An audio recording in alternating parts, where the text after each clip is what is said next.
55ാമത് കേരള സംസ്ഥാന ചലച്ചിത്ര പുരസ്കാരങ്ങൾ പ്രഖ്യാപിച്ചു. മികച്ച നടൻ മമ്മൂട്ടി. ഭ്രമയുഗത്തിലെ ആണ് മമ്മൂട്ടിയെ മികച്ച നടനുള്ള പുരസ്കാരത്തിന് അർഹനാക്കിയത്. ഫെമിനിച്ചി ഫാത്തിമയെ അവതരിപ്പിച്ച ഷംല ഹംസയാണ് മികച്ച നടി. സാംസ്കാരിക വകുപ്പ് മന്ത്രി സജി ചെറിയാനാണ് തൃശൂർ സാഹിത്യ അക്കാദമി ഹാളിൽ പുരസ്കാര പ്രഖ്യാപനം നടത്തിയത്. കൾച്ചറൽ ഡെസ്കിൽ നിന്ന് KP സുരേഷ് ചേരുന്നു. സുരേഷ്, നേരത്തെ തന്നെ ഈ മമ്മൂട്ടിക്ക് മികച്ച നടനുള്ള പുരസ്കാരം ലഭിക്കും എന്ന് വലിയ തോതിൽ പ്രചരണം ഉണ്ടായിരുന്നു. പക്ഷേ നല്ല മത്സരമാണ് നടന്നത്. എങ്കിലും മമ്മൂട്ടിയുടെ തിരിച്ചു വരവ് അത് സാർത്ഥകമാക്കുന്ന പുരസ്കാരമല്ലേ അദ്ദേഹത്തിന് ലഭിച്ചിരിക്കുന്നത്? തീർച്ചയായിട്ടും അനിൽ നമ്പ്യാർ സൂചിപ്പിച്ചതുപോലെ തന്നെയാണ് മികച്ച നടൻ ആരെ എന്ന ചോദ്യത്തിന് 55ാമത് ചലച്ചിത്ര പുരസ്കാര നിർണയ ജൂറി കണ്ടെത്തിയിരിക്കുന്നത് മമ്മൂട്ടി എന്നുള്ള മലയാളത്തിൻ്റെ മെഗാസ്റ്റാറിനെ തന്നെയാണ്. കുടുംബൻ പോറ്റി എന്ന ബ്രഹ്മയുഗം എന്ന സിനിമയിലെ രാഹുൽ സദാശിവൻ സംവിധാനം ചെയ്ത് പ്രേക്ഷകരെ വിഭ്രമിപ്പിച്ച ആ ഒരു കുടുംബൻ പോറ്റി, ചാത്തൻ എന്നീ കഥാപാത്രങ്ങൾക്ക് ജീവൻ പകർന്ന മമ്മൂട്ടിയാണ് മികച്ച നടനായി തിരഞ്ഞെടുത്തിരിക്കുന്നത്. ഏവരും പ്രതീക്ഷിച്ച ഒരു അവാർഡ് തന്നെയാണ് ഇതെന്ന് നിസ്സംശയം നമുക്ക് പറയാൻ സാധിക്കും. കാരണം ആസിഫ് അലി, കിഷ്കിന്ധാകാന്ഡം, രേഖാചിത്രം, ലെവൽ ക്രോസ് എന്നീ സിനിമകളുടെ ആസിഫ് അലി തൊട്ട് പിന്നിൽ തന്നെ ഉണ്ടായിരുന്നു. അപ്പുപിള്ള എന്നുള്ള കഥാപാത്രത്തിലെ കിഷ്കിന്ധാകാന്ഡത്തിലെ ആ ഒരു വിമുക്ത ഭടനെ മികവുറ്റതാക്കിയ വിജയരാഘവനും തൊട്ട് പിന്നിൽ തന്നെ ഉണ്ടായിരുന്നു. എങ്കിലും സൂചിപ്പിച്ചതുപോലെ തന്നെ എല്ലാവരും ആഗ്രഹിച്ചതുപോലെ പ്രതീക്ഷിച്ചതുപോലെ തന്നെ കുടുംബൻ പോറ്റി കൊണ്ടുപോയി, മമ്മൂട്ടി കൊണ്ടുപോയി മികച്ച നടനുള്ള പുരസ്കാരം. 3ാം തവണയും മമ്മൂട്ടി എന്നുള്ള മികച്ച ആ ഒരു അഭിനയ പ്രതിഭ ഈ ഒരു പുരസ്കാരം നേടുമ്പോൾ അദ്ദേഹത്തിൻ്റെ അഭിനയ ജീവിതത്തിലെ ഒരു തിരിച്ചുവരവ് കൂടിയാണ് ഇപ്പോൾ നടക്കുന്നത്. അപ്പോൾ ഒരു തിരിച്ചുവരവ്, ഒരു മികച്ച അവാർഡ് നേടി, ഒരു സംസ്ഥാന പുരസ്കാരം നേടി അദ്ദേഹം ഗംഭീരമാക്കിയിരിക്കുന്നു എന്ന് നമുക്ക് നിസ്സംശയം പറയാൻ സാധിക്കും. ഒപ്പം ഷംലയുടെ അഭിനയം, മികച്ച നടി എന്നുള്ള ആ ഒരു പുരസ്കാരം നേടിയ ഫെമിനിച്ചി ഫാത്തിമയിലെ ഷംലയുടെ അഭിനയം ആദ്യമായിട്ടാണ് കണ്ടവർ പിന്നെയും കണ്ട ഒരു സിനിമയാണ്, ജനപ്രിയ സിനിമ എന്നുള്ള അവാർഡും ആ ചലച്ചിത്രമേളയിൽ. KP സുരേഷ്, ഒറ്റ കാര്യം ചോദിക്കട്ടെ. ഈ ഷംന ആദ്യമായിട്ടാണ് അഭിനയിക്കുന്നത് അല്ലേ? എന്താണ് അവരുടെ പശ്ചാത്തലം? അതുകൂടി ഒന്ന് പ്രേക്ഷകർ അറിയട്ടെ. പറയുകയാണെങ്കിൽ ഒരു ഗ്രാമീണ പശ്ചാത്തലത്തിൽ നിന്ന് വന്ന ഒരു അഭിനേത്രിയാണ്. ഷംലയുടെ പിതാവ് ഒരു നാടക അഭിനേതാവ് കൂടിയായിരുന്നു. അങ്ങനെ ഷംല നമ്മുടെ ജനം TVയോട് തന്നെ ഒരു അഭിമുഖത്തിൽ അന്താരാഷ്ട്ര ചലച്ചിത്രമേളയിൽ മികച്ച നടിയായി, മികച്ച ജനപ്രിയ ചിത്രമായി ആ ഒരു സിനിമ തിരഞ്ഞെടുക്കപ്പെട്ടപ്പോൾ ജനം TVക്ക് വേണ്ടി അഭിമുഖം ചെയ്യാനുള്ളൊരു അവസരം ലഭിച്ചിട്ടുണ്ട്. അപ്പോൾ ഷംല പറഞ്ഞ ഒരു കാര്യം, അഭിനയത്തിൻ്റെതായ ഒരു അനുഭവ പാഠം പിതാവിൽ നിന്നാണ്, അച്ഛനിൽ നിന്നാണ് ലഭിച്ചത്. നാടക നടനായിരുന്നു, കുട്ടിക്കാലം മുതൽ നാടകം ജീവിതത്തിൻ്റെ സിരകളിലേക്ക് കൊണ്ടുവന്ന ഒരു വ്യക്തിത്വമായിരുന്നു പിതാവ്. അദ്ദേഹത്തിൻ്റെ ആ ഒരു അഭിനയം കണ്ട് തന്നെയാണ് നാടകത്തോടും പിന്നീട് സിനിമയോടും ആഗ്രഹമുണ്ടാകുന്നത്, താല്പര്യമുണ്ടാകുന്നത്. പിന്നീട് അവിചാരിതമായിട്ടാണ് ആ ഒരു സിനിമയിലേക്ക് കടന്നു വന്നത്. ആ സിനിമ നമുക്കറിയാം, ഒരു വലിയ ബാനറിൽ ഒരുങ്ങിയ ഒരു സിനിമയില്ല. ഫസൽ എന്നുള്ള ആ നവാഗത സംവിധായകൻ ഒരുപാട് ഷോർട്ട് ഫിലിമുകളിലൂടെ ശ്രദ്ധേയനായി. പിന്നീട് ഇങ്ങനെ ഒരു ഇതിവൃത്തം കൃത്യമായി ഈ ജൂറി പരാമർശിച്ചതുപോലെ തന്നെ, പ്രകാശ് രാജ് പറഞ്ഞതുപോലെ തന്നെ ഒരു സമകാലിക ജീവിതത്തിൽ എങ്ങനെയാണ് ഒരു പെൺകുട്ടി പ്രതിസന്ധിയോട് പോരിടുന്നത്, അത് വൈകാരികമായ അവസ്ഥയിലൂടെ എല്ലാ സിനിമ പറഞ്ഞു വെക്കുന്നത് തികച്ചും ഹാസ്യാത്മകമായി ആ രീതിയിൽ നമുക്ക് ഏവർക്കും ഇഷ്ടപ്പെടുന്ന രീതിയിൽ സിനിമ കണ്ട് ആസ്വദിക്കുകയും, പക്ഷേ ആ സിനിമ പറഞ്ഞു വെക്കുന്ന പ്രമേയം അത്രത്തോളം ഗഹനവുമാണ് എന്നതാണ് ആ സിനിമയുടെ പ്രത്യേകത. അതിലെ ആ ഫാത്തിമ, ഫെമിനിച്ചി ഫാത്തിമ, കാരണം ആ ഫെമിനിച്ചിയാണ് ഫാത്തിമ. പക്ഷേ നമ്മൾ ഇന്ന് കാണുന്ന വലിയ കോലാഹലമൊന്നുമില്ലാത്ത കുടുംബജീവിതത്തിൽ നൈർമല്യത്തോടെ ആ കുടുംബജീവിതത്തെ കാണുകയും നർമ്മകുശലതയോടെ ജീവിതത്തിൻ്റെ പ്രതിസന്ധികളെ സമീപിക്കുകയും അതിന് പരിഹാരം കണ്ടെത്തുകയും തനിക്കു ചുറ്റുമുള്ള ജീവിതങ്ങളിലേക്ക് ആ വെളിച്ചം പകരുകയും ചെയ്യുന്ന ഒരു കഥാപാത്രമായിട്ടാണ് ആ ഫെമിനിച്ചി ഫാത്തിമ വന്നത്. ഷംല ഹംസ എന്നുള്ള ആ ഒരു നടി അതുകൊണ്ട് തന്നെ മികച്ച അഭിനേത്രിയായും തിരഞ്ഞെടുത്തിരിക്കുന്നു. അനിൽ നമ്പ്യാർ. യെസ്, മമ്മൂട്ടിക്ക് ഇത് 6ാം തവണയാണ് മികച്ച നടനുള്ള സംസ്ഥാന ചലച്ചിത്ര പുരസ്കാരം ലഭിക്കുന്നത്.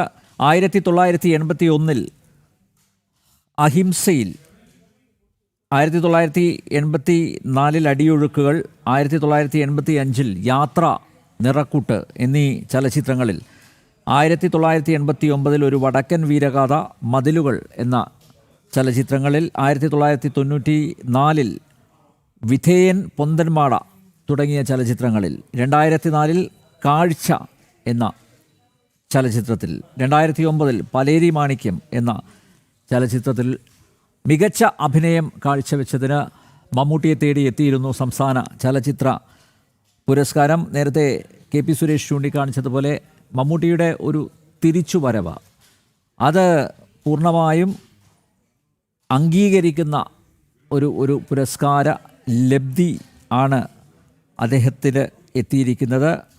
മികച്ച നടനുള്ള ദേശീയ പുരസ്കാരം 3 തവണ നേടിയിട്ടുണ്ട് മമ്മൂട്ടി. KP സുരേഷ്, മറ്റ് പുരസ്കാരങ്ങൾ എങ്ങനെ? മറ്റ് പുരസ്കാരങ്ങൾ നേരത്തെ പറഞ്ഞതുപോലെ തന്നെ ഫെമിനിച്ചി ഫാത്തിമയുടെ സംവിധായകൻ ഫാസിൽ മുഹമ്മദാണ് മികച്ച സംവിധായകനായി തിരഞ്ഞെടുത്തിരിക്കുന്നത്. ഒപ്പം മികച്ച സംവിധായകൻ ചിദംബരം എന്നുള്ള ഒരു സംവിധായകനാണ് മഞ്ഞുമ്മൽ ബോയ്സ്. ഒരുപക്ഷേ അനിലും എനിക്കൊക്കെ അഭിമാനിക്കാവുന്ന ഒരു വകയുമുണ്ട്. പയ്യന്നൂർക്കാരനാണ്, കണ്ണൂർ ജില്ലക്കാരനാണ് ചിദംബരം.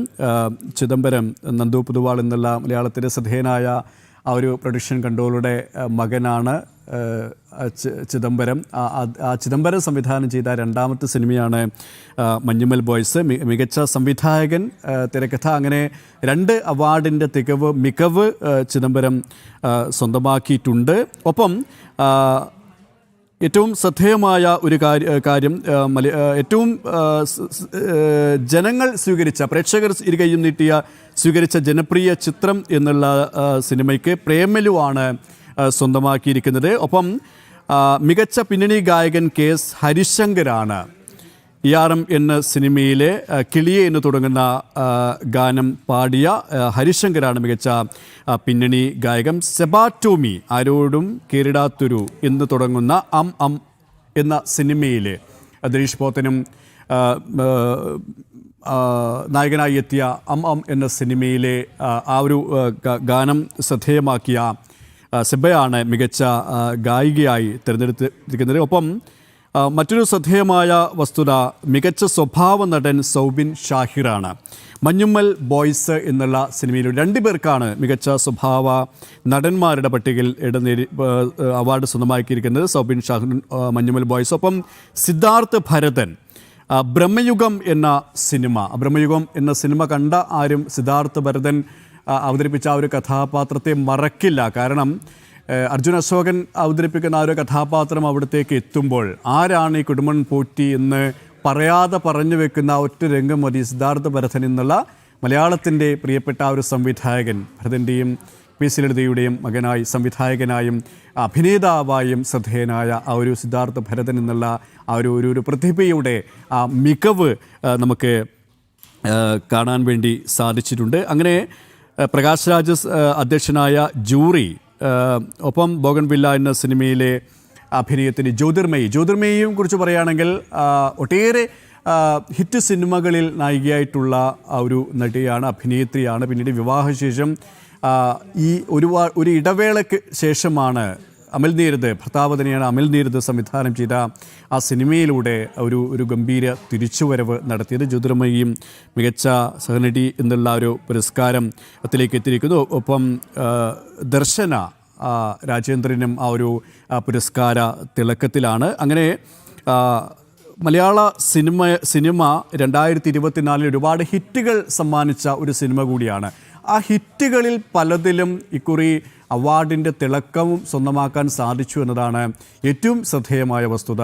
അനിലിന് നമ്മൾ മുമ്പൊക്കെയും ഒരു സംസ്ഥാന ചലച്ചിത്ര പുരസ്കാരങ്ങൾക്ക് പ്രതീക്ഷിക്കുമ്പോൾ നമ്മുടെ മനസ്സിൽ ചില കഥാപാത്രങ്ങൾ, ചില സിനിമകൾ ഉണ്ടാകാറുണ്ട്. പക്ഷേ അത്തരത്തിലുള്ള ആ ഒരു ഇമേജുകളൊക്കെയും മറിയുകയാണ് പുതിയ കാലത്ത്. കാരണം വാണിജ്യ സിനിമകളിൽ ഹിറ്റായ കോടികൾ വാണിജ്യ വിജയം നേടിയ സിനിമകൾ പോലും പല കാറ്റഗറികളിലും ഉൾപ്പെടുന്നു. അവർ മികച്ച സംവിധായകരായും മികച്ച അഭിനേതാക്കളായും മികച്ച മറ്റ് പിന്നണി പ്രവർത്തകരായും മാറുന്ന കാഴ്ചയാണ്. അതുതന്നെയാണ് ഇവിടെ നമുക്ക് കാണാൻ സാധിച്ചത്. ഫെമിനിച്ചി ഫാത്തിമ അന്താരാഷ്ട്ര ചലച്ചിത്രമേളയുടെ ഭാഗമായി പ്രേക്ഷകർ സ്വീകരിച്ച ഒരു സിനിമയാണ്. പിന്നീട് തിയേറ്ററുകളിൽ വരുമ്പോഴും ആ സിനിമയ്ക്ക് ഗംഭീരമായ ഒരു സ്വീകാര്യതയാണ് ലഭിച്ചത്. അങ്ങനെ നോക്കുമ്പോൾ മലയാള സിനിമയുടെ ഭാഗതയും നിർണ്ണയിക്കുന്ന പല രീതിയിലുള്ള പുരസ്കാരങ്ങൾ ഈ ചലച്ചിത്രം പുരസ്കാര സുരേഷ്, എനിക്ക് തോന്നുന്നു മഞ്ഞുമൽ ബോയ്സ് ആണ് അല്ലേ കൂടുതൽ പുരസ്കാരങ്ങൾ അടിച്ചുകൊണ്ട് പോയിരിക്കുന്നത്.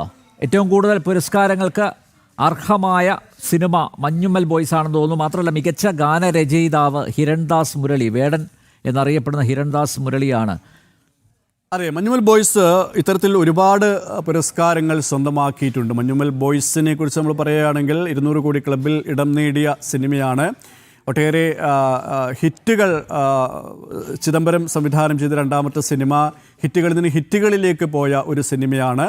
ഒപ്പം വിവാദങ്ങളും ആ സിനിമയെ പിന്തുടർന്നു എന്നാണ് നമുക്ക് മനസ്സിലാക്കേണ്ടത്. കാരണം ഈ അടുത്ത കാലം വരെ ആ ഒരു സിനിമ വിവാദങ്ങളുടെ നിഴലിലാണ്.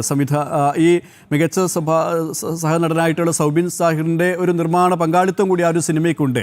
പക്ഷേ ആ സിനിമയുടെ ബഡ്ജറ്റുമായി ബന്ധപ്പെട്ട്, ആ സിനിമയുടെ ഫണ്ടിങ്ങുമായി ബന്ധപ്പെട്ട് ചില ദുരൂഹതകൾ നിലനിൽക്കുന്നുണ്ട് എന്നുള്ള വിലയിരുത്തലുണ്ട്. അതുമായി ബന്ധപ്പെട്ട് ഇഡിയുടെയൊക്കെ അന്വേഷണം ഇപ്പോഴും നടന്നുകൊണ്ടിരിക്കുകയാണ്. ആ ഒരു ഘട്ടത്തിൽ കൂടിയാണ് സംസ്ഥാന സർക്കാരിൻ്റെ ഒരു അവാർഡ്, ഒരു പുരസ്കാരം ആ സിനിമയെ തേടി എത്തിയത് എന്നുകൂടി നമ്മൾ മനസ്സിലാക്കേണ്ടതുണ്ട്, ഓർത്തു വയ്ക്കേണ്ടതൊപ്പം വേടൻ ഈണം പകർന്ന ഗാനം, ആ ഗാനം ആ ഒരു സിനിമയുടെ ഒരു ഹിറ്റ് ഘടകം കൂടിയായിരുന്നു. പക്ഷേ വേടൻ്റെ എഴുത്തിന് മികച്ച ഗാനരചയിതാവ് എന്നുള്ള പുരസ്കാരം നേടുമ്പോൾ അതിന് പിന്നിലും ഒരു രാഷ്ട്രീയമുണ്ട് എന്ന് നമുക്ക് മനസ്സിലാക്കാൻ സാധിക്കും. തീർച്ചയായും. കാരണം മലയാള ചലച്ചിത്രത്തിൽ ഈ അവാർഡിനായി പരിഗണിച്ച നല്ല നല്ല ഗാനങ്ങൾ ഉണ്ട്. പക്ഷെ എന്തുകൊണ്ട് വേടന് നൽകി എന്നുള്ളതാണ് അവിടെ സുരേഷ് ചൂണ്ടിക്കാണിച്ചതുപോലെ.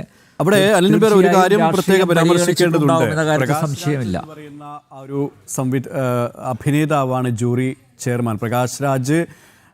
ഇടതുപക്ഷ സർക്കാരിൻ്റെ അല്ലെങ്കിൽ ഇടത് പ്രത്യയശാസ്ത്രത്തിൻ്റെ ഒരു സഹയാത്രികൻ കൂടിയാണ്. ആ പ്രകാശ് രാജും ജൂറി ചെയർമാനായിരിക്കുമ്പോഴാണ് വേടനൊരു പുരസ്കാരം നൽകുന്നത്, മഞ്ഞുമൽ ബോയ്സിന് ഒരുപാട് പുരസ്കാരങ്ങൾ നൽകുന്നത് എന്നതുകൂടി ചേർത്ത് വയ്ക്കുമ്പോൾ ഈ സംസ്ഥാന ചലച്ചിത്ര പുരസ്കാര നിർണയത്തിൽ എവിടെയൊക്കെയോ ചില പാളിച്ചകൾ ഉണ്ടായിട്ടുണ്ടോ, അല്ലെങ്കിൽ ഒരു ചേർത്ത് വയ്ക്കലുകൾ ഉണ്ടായിട്ടുണ്ടോ എന്നുള്ള സംശയം സ്വാഭാവികമാണ്. എൽ നമ്പ്യാർ.